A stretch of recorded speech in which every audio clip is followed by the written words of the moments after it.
I was just going to ask you, Mike, how do you think the aftermarket automotive industry is changing? I think that's something that everybody's asking. I don't know.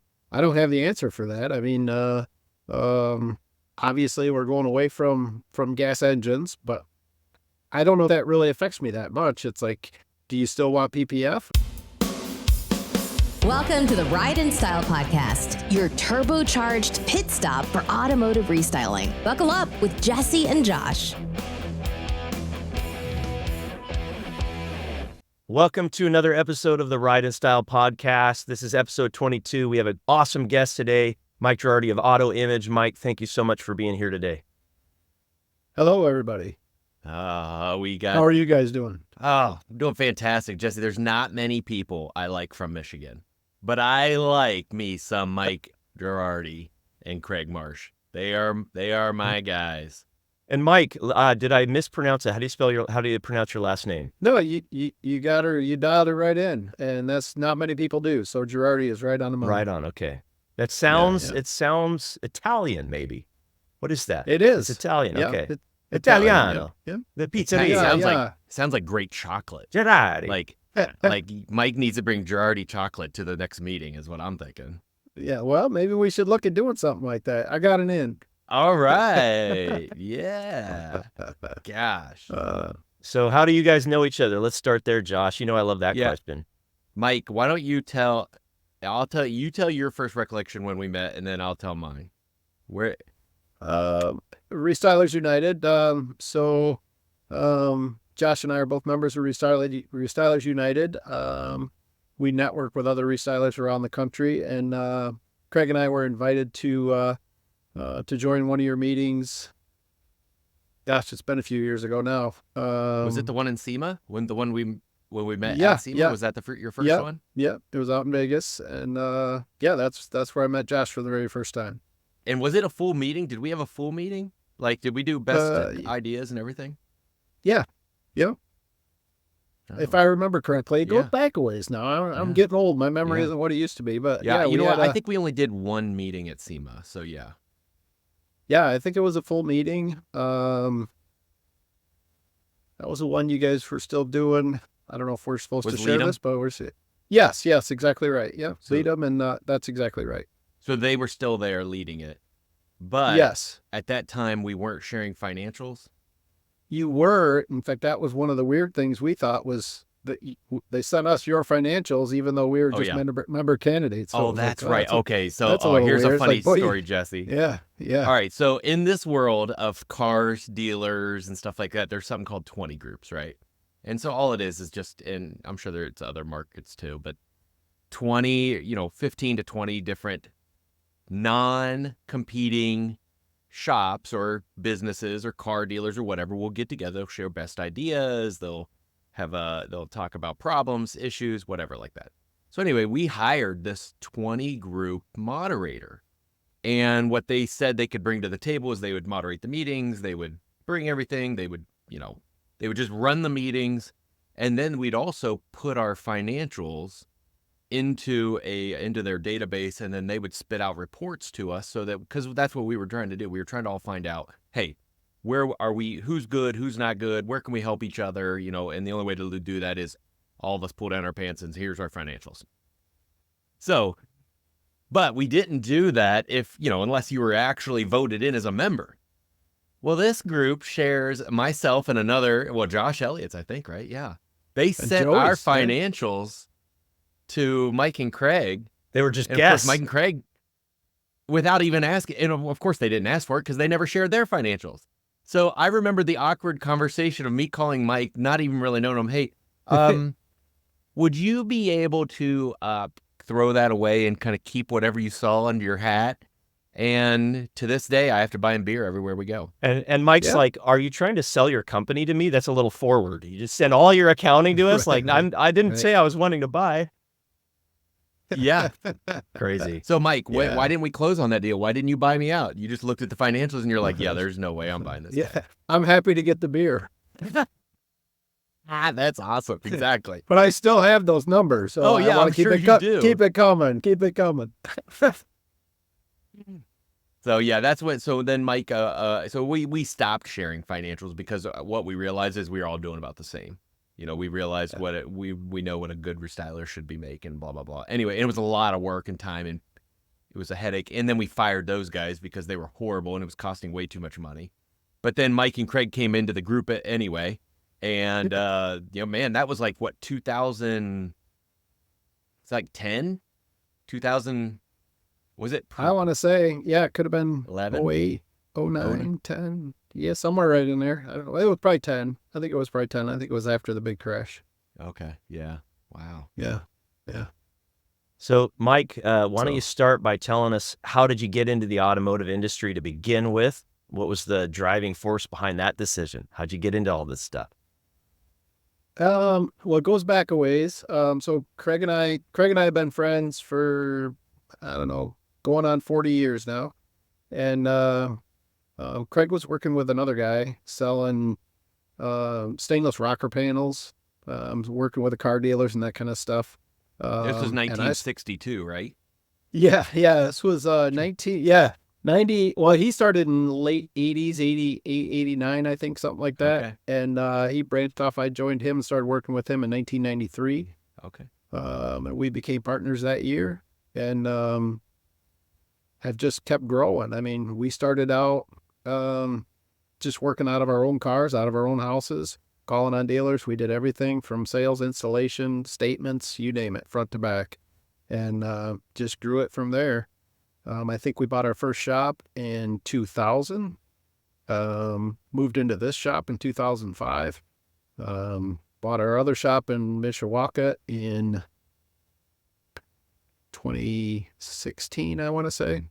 And now we've got 28-ish full-time plus drivers and a whole bag of headaches to go with them. But So how did Craig get into that? You said he was with somebody else, or I mean, he was fresh out of school, or what?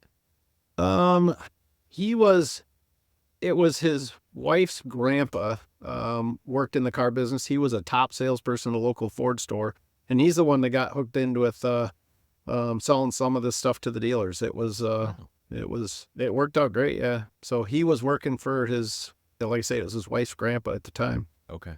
And Kenny's passed on since then, but So what did he do? Come to you after on a Friday night drinking beer? You guys were probably like 20 years old and said, dude, we should work together. Yeah. Well, like I said, we were buddies. We worked together prior to that. We went to the same high school, although he's a little bit older than I am. So we didn't really know each other in high school, but we worked together at a Shell station. We were wrenching, and Craig was a night manager, and this guy that we worked for owned several different stations.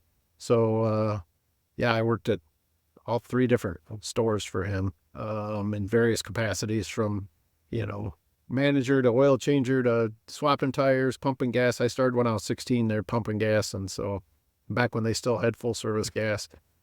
Did you wear a fancy little white uniform and everything, and heels and the whole deal? Nice. Wow. I can only imagine. That's awesome. I got to see some old pictures. Yeah, well, I got them still. Yeah, they're right with your financials. Fair enough. I keep them close. Don't worry. So we were buddies long before we got into business together, and we're 32 years this year. Wow. So 32 years. Yeah. Man, that's tougher. That's almost I mean, listen, marriage is tough. Partnerships can be real tough too.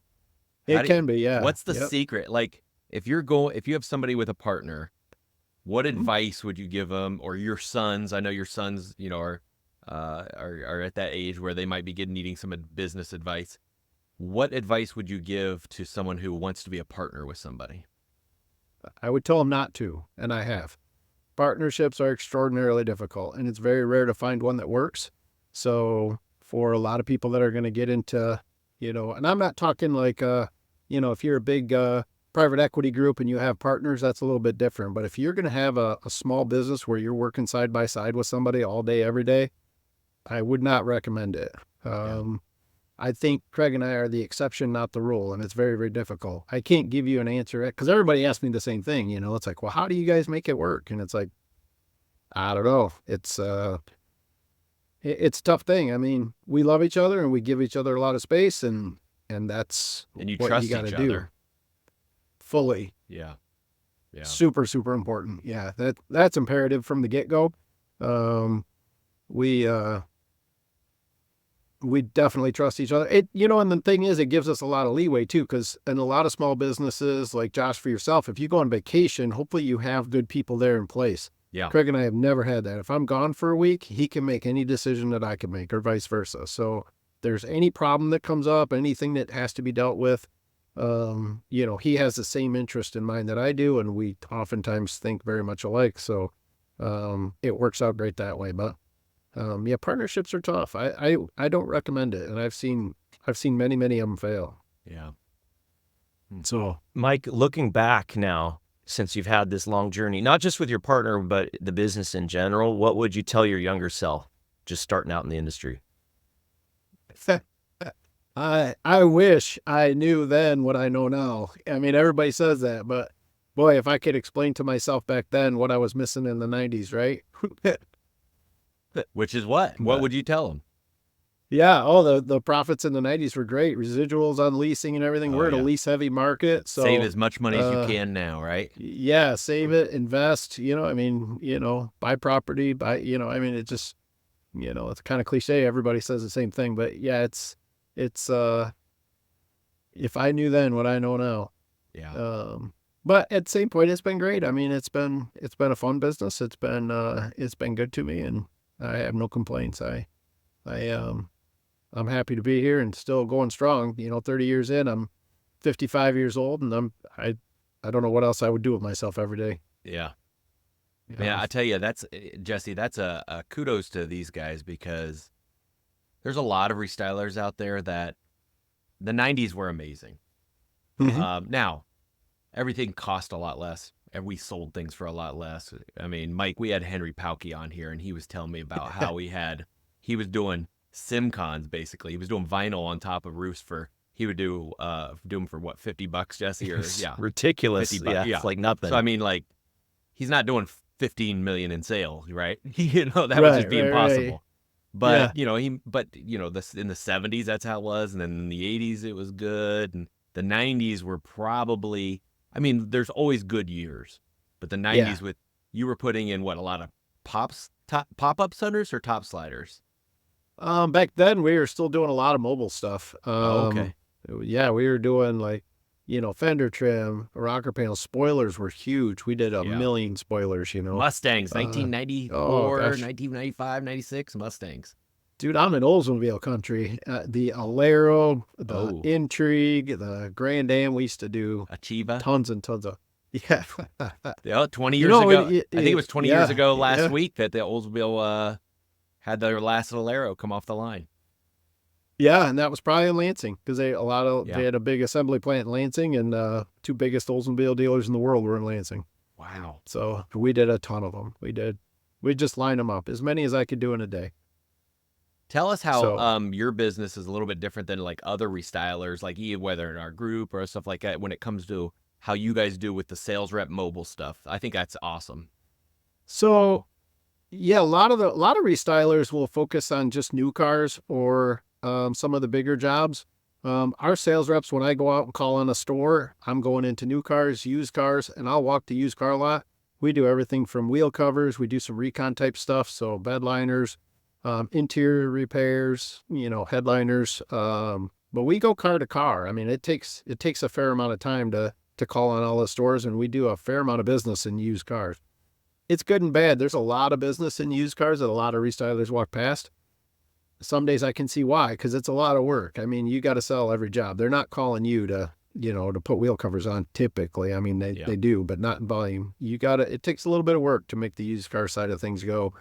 But we offer mobile service. It's really having our installers on the road doing all that kind of stuff opens us up for tonneaus and Stetlars, and we do a lot of mobile service, even for the new car side of things.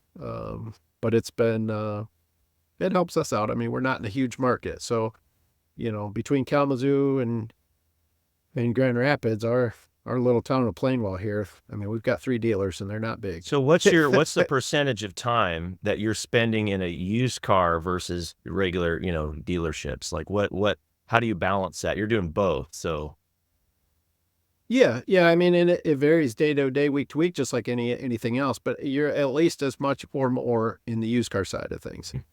So it's, and you're not working on necessarily programs or stock unit. Well, they are stock units, but it's car by car, it's case by case. So Yeah. I go to the used car manager with a list of cars that need my help. And then, we go down through that, but it's, and that's every week. wow. So that's We a call lot that of the old hands-on. milk route, Jesse. The milk route. Yeah, that's it.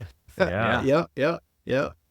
Yeah. Nice. So I was joking with Joey the other day. I said, "Yeah, just out selling hubcaps." He says, "Yeah, you're not lying there, are you?" No, he's So, not. No, he's not. Mike's one of the few guys that, who knows? He could either be in a meeting buying a new shop or a new building, or he's walking the lot selling hubcaps. Walking the lot. So yeah, still do it every day. How do you So, deal with that relationship and that dealing with some of those guys must be tough to deal with, or you're getting pushback, or do they welcome you? They're like, yeah, give us ideas. What's that like?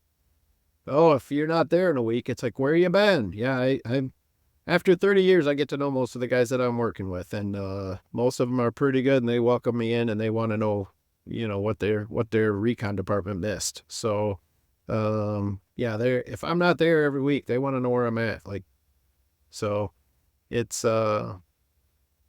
there's a lot of really, really good people in this business. So how many dealers do you still personally call on? Oh gosh. I mean, because you have Kirby and you got Craig still calling on a few dealers, right? And Yeah, Craig is out and Kirby's full time. Sean is out all Sean's day, every day. is he? Oh, he's at the other shop, right?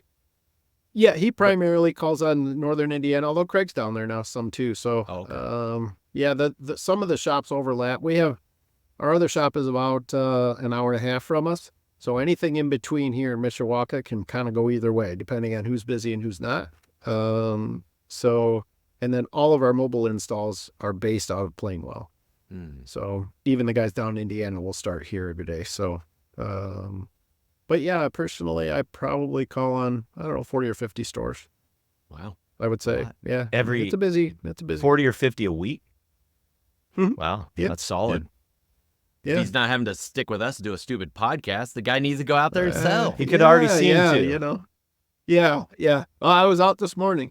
I stopped back for this, so didn't want to miss it. Now, wait a minute. You probably picked up some headphones this morning, didn't you? I did. You went. Did you go to Walmart or Meijer? Meyer. Yeah. I had to. It was, USB? yeah. I love it. No. he's These like, are these are the small plug-in dealies. These Oh. are nice. These are real fancy. Yeah, they're JVCs. They're top of the line, real high end. Oh, you're going in the podcast career, I bet. Nice. Candy I the was thinking, Candyman show. yeah, Jesse and I were talking earlier about how I get going on something like this and how do I develop something like this on my own. And so Great. I'm can have considering my it. spot. Yeah. Oh, really? Everybody's sick of hearing from me. We're not ready to set you out to pasture yet, Josh. You still have to Okay. get that SEMA stuff Yeah. going on, and then maybe you'll be too busy. We'll see. Yeah, Mike will vote for me. Yeah, I'll vote for you. Heck yeah. Yeah, see how he said that? Yeah, maybe. I'll vote Yeah, for you. yeah, I don't know. It's almost beer time. Duh. Another round, please. Yeah. For me, Yeah. and my guy.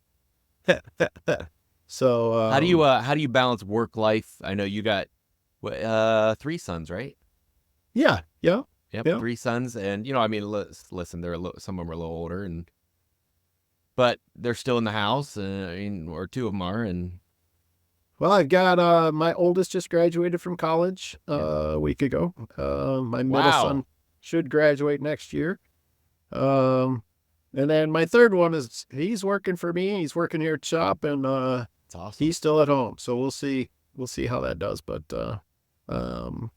yeah, it's been tough over the years. I mean, there were times where how it is. I mean, you work till you work, right? I mean, if you work for yourself, I don't punch a clock. So, it was kind of funny years ago when my wife and I first got married. She'd get mad because I was, if I was late or whatever. And you know how the car business is. Like at 3:00, things are smooth, but at 4, it's a train wreck, right? Yeah. So, she's like, "Oh, I thought you were going to be home." And So we had to have a kind of a conversation a couple of years into our marriage, and I was like, "Look, if you want that guy that's going to walk in the door at 5:30 every day, you got the wrong guy." So like, Yeah. and I think some of it just sort of, she learned how to work with it, and I'm not saying there aren't days that I can be home early, but some days it's hard to plan. But I've always been very involved with the boys. That's always been super important to me. So coaching Little League, helping out with soccer and, Boy Scout leader for years, whatever they needed. So, Well, they're great kids, so you guys did a good job. Obviously, your wife did most of the heavy lifting, but yeah, no. for sure.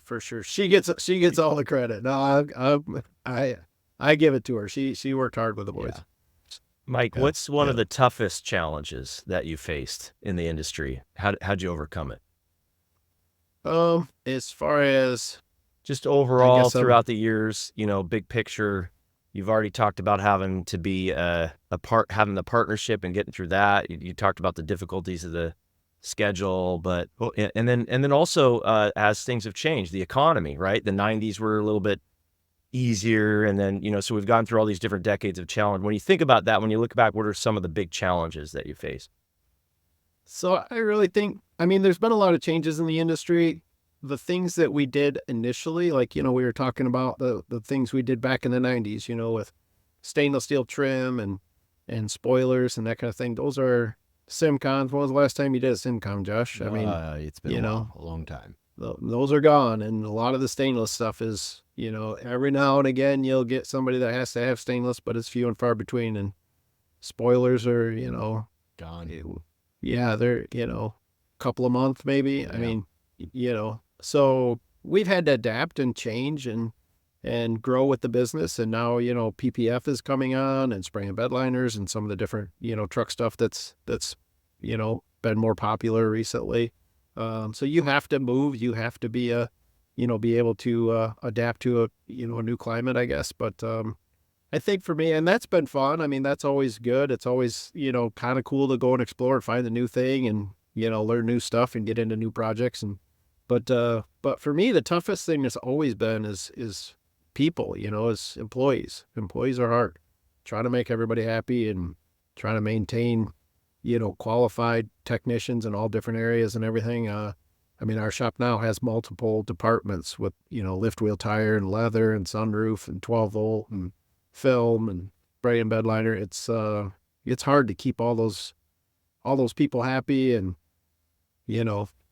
as you get bigger, you got retirement plans and health insurance and all that to make it, put together for everybody. And then, just trying to get everybody to be to work on time and work hard all day. That is the hard part. I mean, it's just the people itself. I think, car dealers are what they are. I mean, I can work with that, and cars are just metal and glass and wires that, people are the toughest. So. Wow.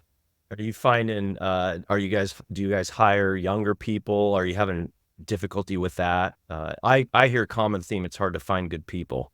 So you would probably have some people that have been with you a long time, but what do you do about the replacement when they retire? That's a challenge. That is a big challenge. And so when I said getting them here on time, that's the problem with the younger generation. They don't understand that, work starts at 8. So, I mean, I don't know. Yeah, 8 to 8:30, 9. Yeah, like, Yeah. dude, where are you at? So, and then, honestly, we've had like, some of our sewers, convertible top guys, some of our really good techs have retired. Yeah, I mean, they're getting old. Yeah. So it has been hard. Obviously trying to find a seasoned guy from somewhere is ideal, but it's not easy. Yeah. What about when you guys? One thing I would think you guys do a great job with marketing and sales and things like that. And I think Craig and you, that's your forte, is really being out there. And I love the fact that you guys show everyone in your business that, hey, I'm grinding and doing the everyday things. I'm not just sitting up in my Taj Mahal, office and waiting for the checks to come in. You guys are grinding every day. But tell everyone how when you got into spray and liners, the promotion you ran. I thought that was just awesome. Yeah. The Yeti cup deal. Yeah. So we did, we bought, I don't know, whatever it was, a couple hundred Yeti cups and had our logo engraved on all of them, of course. And then, for every spray and bed liner, you got a Yeti cup. So it was pretty good. And it's I mean, everybody knows Yeti. It's a quality name. It's not like we're giving away a Dixie. And so it was something everybody wanted, and we got a lot of business that way. And of course, once they get one, well, you got to have a 4-pack for the patio or the boat, right? You're not just going to want one. You're going to want to have a matching set. So Yeah. yeah, we're still doing that down in Indiana. Oh, are you? Good. Yeah. So- Well, we did well with spray-ins up here, so we bought Oh, put up did you? another booth, bought another system for down there. Yeah. What I love about that is he's able to, get into a market where he's not known, or I mean, they're probably spraying elsewhere, and then all of a sudden, it's not one thing to just say, "Oh, hey, we're friends. Send me your spray-ins." No, you have to earn the business, and they did. And but once they send you 5 or 6, then it's like they just keep sending them after that, and the Yetis are gone. Yeah, the Yetis are gone, and yeah, they love the service. Everybody loves the service. We pick up and we deliver. It's we take care of you. We don't forget about you, and that's that's where it's at right there. So Yeah. so What are salesmen at the dealership level are pretty lazy. So I mean, you got to just take care of them and make it easy for them, and then they keep calling. They can only remember one number. Yeah, that's it. It's all Yeah. they need. That's all they need is my number. What are Yeah. you seeing as the hot products? And like, are you guys focused on anything in particular right now? Is it spray and bed liner, paint protection film, leather, or is it do you have a mix of everything all the time and it's even, or do you have certain things that are really hot? It ebbs and flows. Some of it's seasonal. I mean, obviously in the fall you see more heated seat, remote start business. For whatever reason, springtime people are thinking sunroofs more. I don't know why that is. They own the car year round, same as everything else. But you'll see an uptick that way. But I think industry wide, I think PPF has been a good area for growth for us. It's been not only a new thing, but it's new for a lot of people. So we're not having to compete against 10 other guys that are already established. It's all new for the whole market. So everything's kind of wide open. It's more of a educational type thing. At that point, you got to try and train the consumer that it's a good idea to, spend the extra money for PPF, so, but I see film has been a good, it's the future, I think, for a lot of restylers. Yeah. What about let's talk a little bit about your awesome Ford program you got. Yeah. Tell us how that started, and because I mean you talk about it nonchalantly now, I mean, but most restylers would be like, their eyes would be like, what are you talking about? But Yeah. tell us how it started and then what you're doing. So we do a lot of packages. There's a lot of value, I think, in putting a name on something. And in Michigan, most people are pretty proud to live here, and they're pretty excited about the big lakes and the outdoors and everything. So we did the Great Lakes edition. Came with a badge that was an outline of our state with the lakes and all that kind of stuff. And we had a bunch of those trucks in F-150s. We started out doing those in Chevys, Silverados, but across the board, all different makes and models. And what was in the but- package?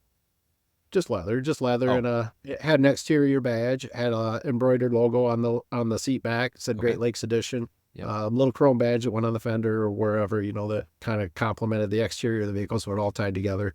But one of our Ford dealers in particular, the owner of the dealer always had a Great Lakes Edition truck that he drove, XLT F-150 with Great Lakes in it, and just loved it, thought it was the greatest thing.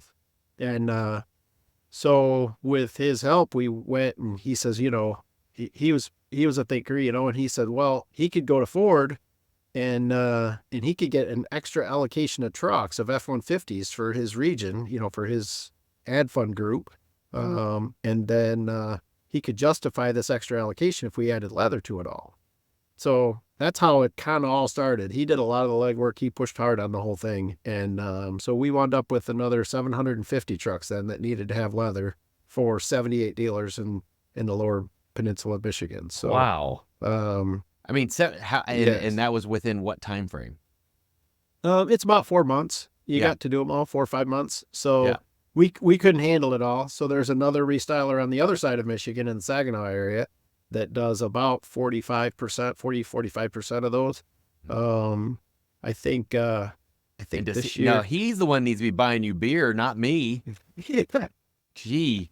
Hey, I've been down that road. Don't think I'm not covering all my bases. I drink a lot of beer. I drink a lot of beer, bud. All right, fair enough. So yeah, he's no, Chris has been a good partner on the whole program over at AIDI. But yeah, this is our 5th year now. I think there was some time off for COVID in the middle there. And since then, there's been a lot of people on the for dealers that had connections with the state of Michigan. For those of you not from Michigan, we have the Pure Michigan ad campaign is the largest ad campaign in the world. So if you look at all of our license plates, say Pure Michigan. When you come into the state, it all says Pure Michigan, and there's commercials about Pure Michigan. Come to Michigan for your hunting, fishing, camping. You know, it makes Jesse doesn't Michigan, get the commercials. I do, because I'm only one state to the south. So I'm getting all berated. Pure Michigan. Yeah. It's the guy from Home Alone, or Home Improvement, right? Or whatever. Yeah, Is it still Tim Allen? Yeah, I think he still does a lot of the commercials. Yeah, Pure that's right. Michigan. That's right. Right. Yeah. Yeah. Come to the Buckeye just doesn't have the same ring. No, it doesn't. And listen, we don't have, all of our fish are dead. There's nowhere to swim. We have no mountains. So yeah. I'm going camping in Michigan in a couple weeks. Right. See, that's what happens. Yeah. So, well, now we're doing Pure Michigan, and now we're in the middle of I think it's our 5th or 6th campaign. So another 750 trucks. I think this year at Auto Image we're gonna do about 430 or 440 trucks, up like that. So when you have that many trucks to do, and I mean, it's not like your normal amount of leather that you're doing. Didn't you do like an assembly line or something at one point? We did, yeah. We did the first year. We had because we couldn't keep up with our day-to-day stuff and all this on top of it. So we worked a Saturday, and it was all hands on deck. We cleared out the whole shop, and we had trucks coming in the backside in cloth, and they were going out the front side in leather. That's awesome. And how many trucks did you knock out on a Saturday? 50, 52, I want to say, or right around 50. 50 trucks in one day. Oh, wow. 50 trucks. Yeah. So, nice. Yeah, we did a couple. Yeah. So we had, I think Craig and I were pulling seats, and then we had our leather guys putting all the leather on it, and then we'd put them back together. And I think one of my kids, and actually Rico is one of our leather techs now. That's where he started at Pure Michigan. He was just 16, I think, at the time, and he was vacuuming trucks out and wiping down all the seats and everything, getting them ready to go back to the dealerships. And so he was doing all the checkouts and cleanups at the end of the line, and now he's one of our main leather techs. So he's putting all the leather in this year. Good. Yeah. I'll put on the badge on the outside. That's about all I can do. Yes. Well, we needed somebody for that too, Josh. So you come on down. Yeah, I'll be they up. need window banners and addendums and How about just the badge? Wow. Well, if that, that's awesome that Ford. It just goes to show that even some layers, the OE recognizes, hey, there's value in this, and people buy those trucks, they know them, they're proud of them, and yeah, it's awesome. That's great. Yeah, it's a great way they can do a regional program like that. Like you said, Ford's a big tank, big luxury liner. I mean, that's they can't turn like that. Yeah, no, we're a speedboat. We can go wherever, turn on a dime and change it up and put something different in this one. It's so. That's awesome. Go ahead, Jesse. I was just going to ask you, Mike, how do you think the aftermarket automotive industry is changing? You touched on it a little bit, but I'd like to hear more about that. What should we be looking for? If you had a crystal ball, what do you think would happen? And what do you think is happening? Where's this whole industry going? Well, that's a good question. I think that's something that everybody's asking. I don't know. I don't have the answer for that. I mean, obviously we're going away from gas engines, but I don't know that really affects me that much. It's like, do you still want PPF? I mean, it doesn't matter what's power in the car, right? If you want film or if you want leather or you want heated seats. I mean, the great thing about this country is that people will not live without their comforts, right? So if you want heated seats, if your wife wants heated seats, man, her car's getting heated seats. Yeah. I guarantee you. You know, it's just the way it is. So, and here in Michigan, it gets cold in the winter. So we do a lot of heated seats. And so where it's changing or where it's going to, I don't know. You know, it's hard to say. I think film is a pretty solid deal for the future because you can put it on anything. You know, that's the one nice thing is, you know, traditionally in Restyle, we look for like some of our decontented stuff, you know, your LS trim levels or you know, XLT trucks, and you get up to a platinum truck and what's left for me? There's, you know, I mean, it's loaded, right? Yeah. But it doesn't have film. That's right. Yeah, You know, that's right. so I mean, you don't have to be, you know, you can go to the BMW lots or you can go to Lexus or Mercedes or wherever. And I mean, now you have something to sell everybody and any trim level. What about dealers? How have they changed over the years, and where do you think they're going? Our relationship with them. It depends, dealer group to dealer group. You know, I mean, the thing that's a little bit scary, we have this going right now, is you see some of the smaller stores are getting bought up. And so some of the bigger groups, they have a lot more leverage. And so when you have big groups in your area that may control, instead of having 2 or 3 stores, well, now they've got 15 or 20 stores, right? And so we have one now that just bought an accessory shop. So we have a big dealer group that's forcing all of their dealers, for anything that you guys want, you have to go to the accessory shop that I just bought. Mhm. So that cuts us right out. Mhm. Now, they don't do everything, so we still got a foot in the door, and we're still working on that. But that is a little bit of a you know, kind of a tricky thing where, you know, some of the dealer groups get big enough where they can do their own accessories. And I'm not saying it's going to work. I mean, I've seen a lot of groups try it and fail. So, you know, it may not succeed, but, you know, if they're trying it, it sort of creates a headache for us. So Your advice to them would probably be go partner up with somebody. So that way they fail. Because you're That's like, a good idea, yeah. Don't partner with Yeah, anybody. Oh, except for you, yeah. Mr. Dealer. Yeah, I would partner Yeah, with somebody. yeah, that's right. You need a business partner Yeah, to you work need- side by side. You need to share your office with a buddy of yours. Can't you do that? I've done it for 32 years. It's great. Yeah, it's piece of cake, easy peasy. So yeah, That's funny. But yeah, But I mean, you guys probably are though. Like in many cases, you are their partner. I mean, they do look at you that way instead of just like an accessory shop that we send. You know, you're their customer. They look at you guys as partners. absolutely, absolutely, 100%. There's we work hard to, you know, create a price point where there's, you know, a wholesale and a retail price, so that there's profit for the dealership. So it's not just a pass through thing for them. We should be a profit center for the dealer. And so for them to upsell accessories or leather or whatever should be good for them. It should be healthy for everybody. And absolutely, we should be a partner. And any other restylers that are listening should really partner with your dealers, or not just your customer. Hopefully they're your friends, and hopefully they're your partners, and what's good for you is good for them, vice versa, you know. So Now, how do you think you get to that level where it's not just like a customer relationship? It is more of a partner. What else do you guys do for dealer? Like do you do training, sales training? I mean, how do you get to that partnership level? Do you do them favors, you know, when they need help with stuff, or what? yes to all. I mean, you know, it's case by case. I think being in the stores on a regular basis, you have to call on them. You have to provide support.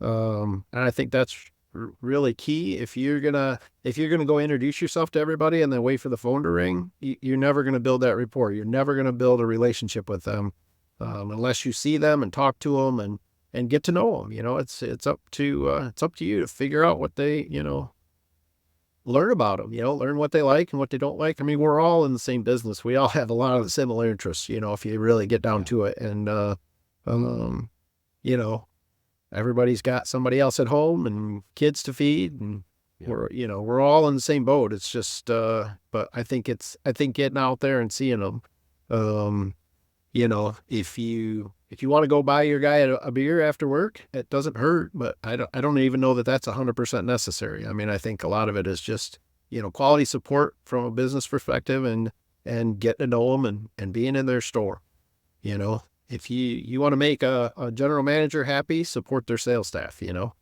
You'll be the general manager's best friend.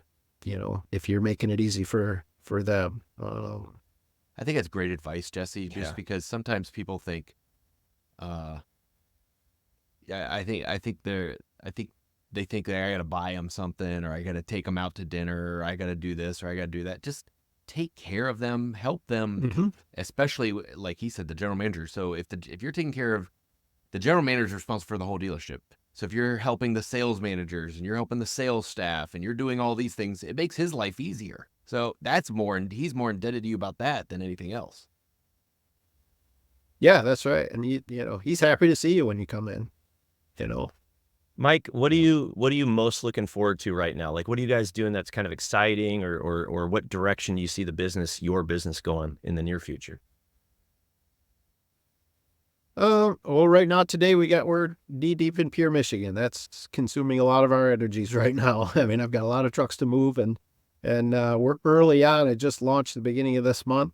So the hard thing is there's 78 dealers across the state, and they all want to get, anywhere from 2 to 10 trucks done today. I got 3 trucks for you. I got 5 trucks for you.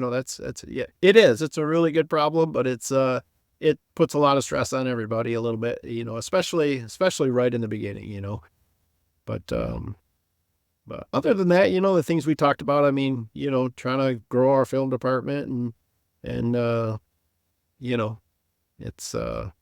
it's always something. Every day is a new challenge. Just a couple more quick questions. One more here. It's what's a good piece of advice that you would give to somebody just starting out in this business? Let's say somebody came along and said, I want to become a restyler. What would you tell them? Go to Ohio. Please. Lots of opportunities. Here's the financial. Yeah. That's a good question. I don't know. I just like we talked about, it's like, do what you say you're going to do, be straight with the guys, take care of your customers. I mean, that goes for any business, I think, but, if you make a promise, fulfill your promise. If you tell them you're going to call them back, if you're whatever it is. And I think take care of your people and you'll be successful. I think that's really important. Yeah. That's awesome. Josh, you have any more questions? Well, no, I mean, I think I just love the way they just do things because they're multiple shops, and the way they have mobile technicians, so they have more people on the road. I think one thing they've really done is just their name is out there, and they've made sure that their name has a good reputation, so that if they have a price increase or if there's an issue, they have a leeway. I like to say you got like that little, I don't know, like when you're racing your car, since a bunch of people love cars, you got that red line.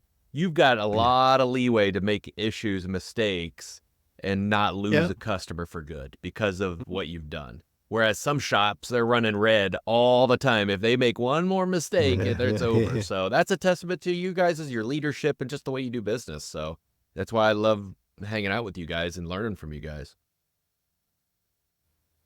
Well, we certainly appreciate that. And that is very important. And I tell everybody, it's like, you really don't know who you're dealing with until there's a problem, because everybody is going to have issues. Everybody's going to have problems. How you handle them at the end of the day is what makes all the difference, because you leave a guy hanging out to dry and he's not calling you back. Yeah. Mike, how does somebody get a hold of you if they want to learn more? What's the website and where do people go to find out? AutoImageMI.com. Pretty simple. AutoImage Michigan. So AutoImageMI.com is the website. Like us on Facebook, AutoImage Plainwell. It's or the local bar. You'll be there. Or the local bar. Yeah, that's very possible. I'll be buying. I can't tell you my credit card on file. Yeah, absolutely. I try to use good judgment there, Josh. I don't know. I know last month was a little tough, but we'll get past it. $1,000. What in the world is he spending up there? Jeez. That's awesome. Well, thanks for joining us. We always appreciate having a restyler's perspective. Sometimes we get manufacturers and other people on here, but Yeah, they're When it's bits. time to get somebody who really is on the front line, this is the Yeah, guys. yeah. Yeah, thanks Well, again, guys, I Mike. really appreciate the time today. And, Jesse, it was nice seeing you. Josh, as always, love to see you. So look forward to our next meeting in person. And we'll have one together. How's that sound? All right, deal. You're mine. Yeah. All right. Yeah. All right. Thank all right. you. It's my turn.